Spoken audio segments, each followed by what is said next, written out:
Welcome to G Street Fabrics Bernina Guide Class. This is a 5 series sewing machine tutorial, and this includes the B590, B570QE, and the B535. In this tutorial, we'll show you how to embroider using your sewing machine, featuring the B535. Machine embroidery is a great way to add a decorative touch to your sewing projects and give a more professional finish to your homemade crafts.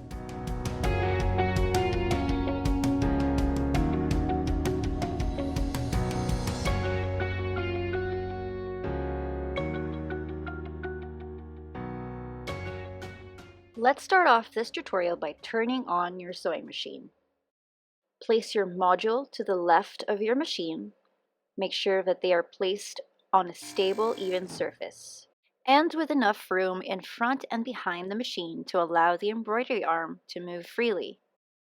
Push the release lever in at the carrying handle and keep it pressed while carefully pushing the embroidery module into the ports located at the bottom side.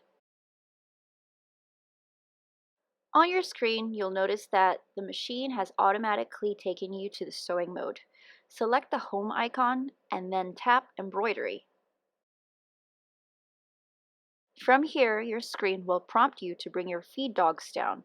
So, lower your feed dogs from the side, then the screen will bring you to a set of folders. Next, we'll also need to change the needles for stitch out. And to do so, remove the presser foot off the machine and have your needle up. Loosen the fixing screw with your right fingers as you hold on to the needle with your left. Then pull it down when it's loose. Insert the new needle in, then tighten the screw. Make sure that the flat side is to the back as you insert it back in. Then change your presser foot to the number 26 that's designed specifically for embroidering.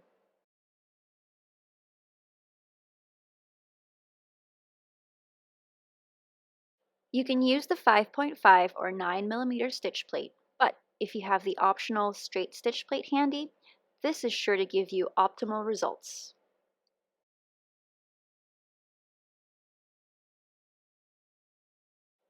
Let's put together a design for stitch out.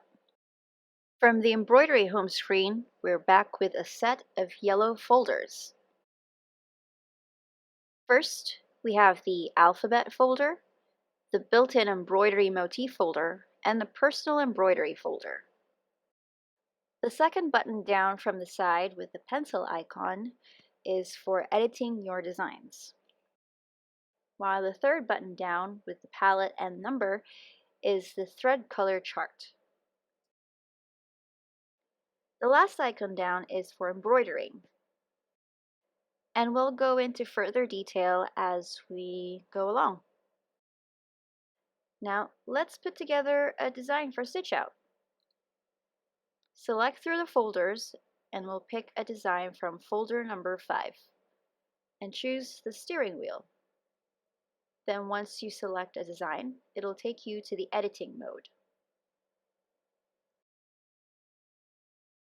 The first icon to the left is the tension for your top thread.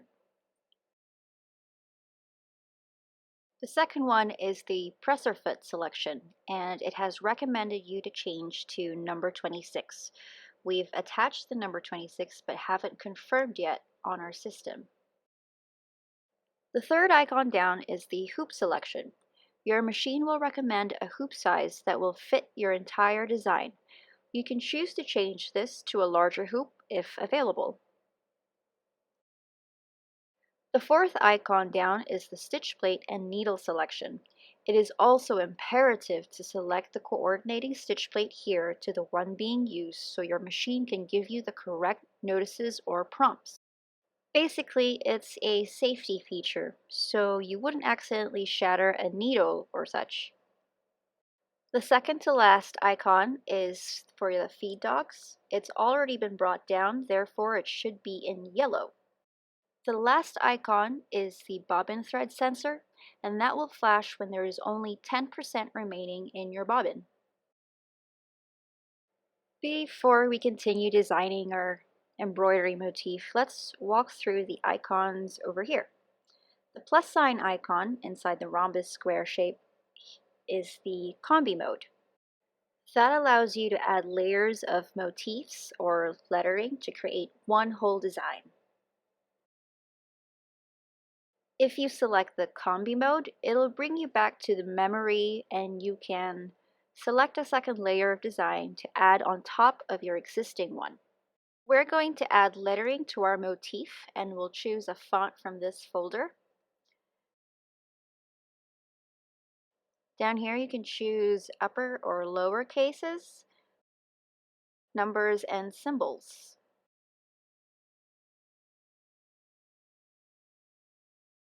Today we'll simply add two uppercase letters, GS for G Street, of course. Then once you're ready, tap on the green check mark to confirm. Now we've added the second layer to our design. As you can see here, the last design that was brought up on screen is the highlighted design. Your first design is still there, but now it is lightened in the background. You can reselect the first motif by tapping on the coordinating layer. Remember, that was the first layer we've added, so it will be in layer 1. We'll reselect the GS layer, layer 2, to modify the design. And to do so, click on the I for information icon above here. So now we've got a new set of editing toggles right on this side. The first icon you see here is the Move item key. The second icon down is to resize your motif. To change the size, you can either use the knobs to increase or decrease the measurement. We're going to keep the lettering down to 80% of its original size. Then we'll return to the editing toggles using the cookie crumbs above here. Back to I. If you scroll further down this window, you'll have the option to edit your text further. It only appears when you have selected a layer with lettering only. Select that. If you'd like to add kerning or add space between your letters, you can do so here using the top knob.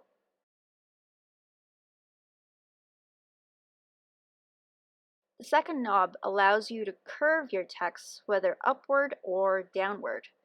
In this design, we'll keep it straight, so we'll revert back to the original design by simply clicking on the box here. Going back to I, tap on the Move icon next. We just want to confirm that the GS is centered within the steering wheel motif, and it is. The X and Y axis is on 0, therefore confirms that it's centered. However, if you do want to shift the placement of your design, you can do so by using either of the knobs. For this design, we'd like to keep the lettering right on the center, so we can select that by tapping this.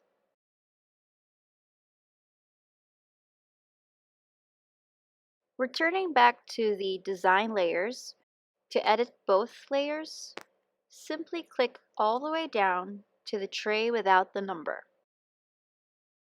As you can see here, all layers are now visible or highlighted. This way you can edit your entire design together.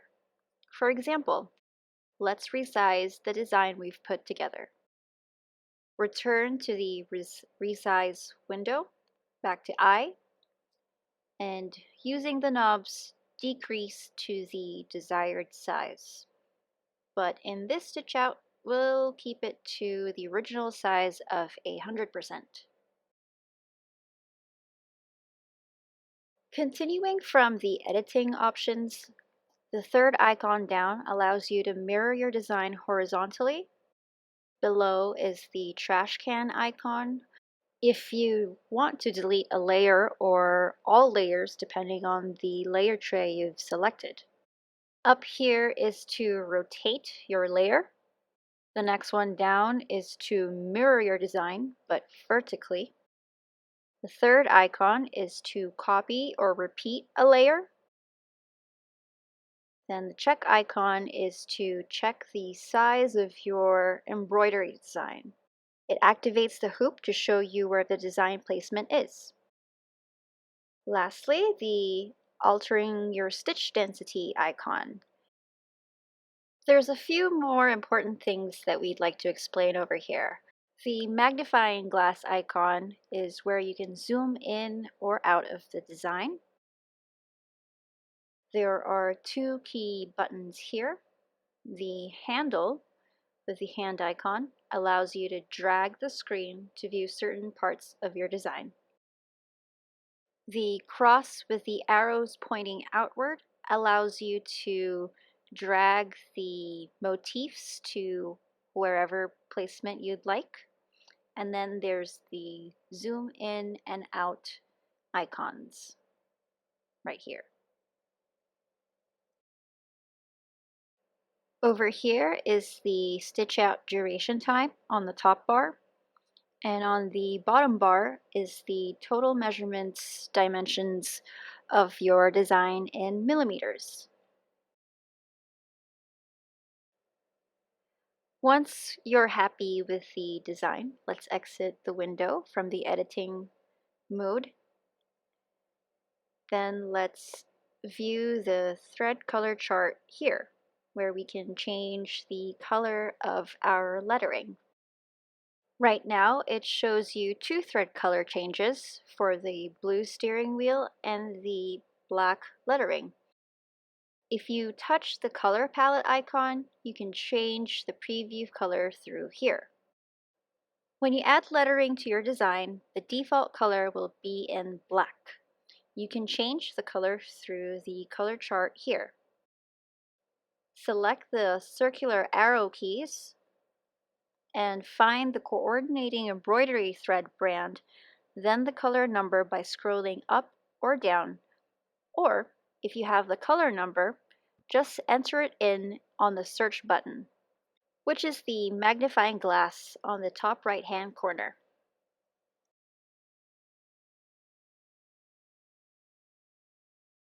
We're going to go for a red shade, and as you select your color, the preview will also change. Take note, you will still need to manually change your thread color during stitch out. This is just a way for you to preview the colors of your design. This is the end of part 1 of our embroidery module tutorial. In part 2, we'll show you how to hoop your fabric using the right tools. Please look through our channel for the second part. Until then, see you there!